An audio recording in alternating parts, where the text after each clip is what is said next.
Ny tsy mahay eo Maurice tsy avonana dia tsy misakana ny fitoriana izay efa nandeha hatramin'ny 20 May farany teo zany, ary izay dia niakatra fampanohavana tamin'ny 9 Jona.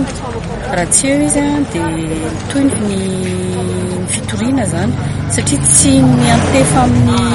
Maurice tsy avonana rery ny raharaha, fa ny déposition nataonay taty dia ny Maurice tsy avonana mianakavy. Izany hoe misy olona zany nahihina tao anatin'io fitoriana izay napetraka ety amin'ny ny brigadiny Tanavilla io. Ka noho izany dia manaitra hatrany izay ny sain'ny tompon'andraikitra ambaratonga mahefa, satria hatramin'izao ora itenenana izao dia mbola tsy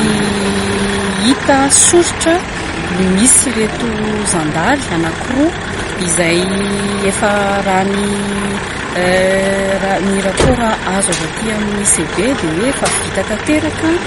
ny procès verbal momba an'ireo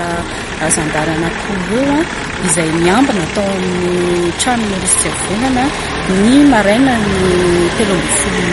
May teny Ambatombe Nanisana. Ka manaitra ihany izahay hoe aiza ho aiza ny toy an'ity raharaha ity fa izahay efa nametraka,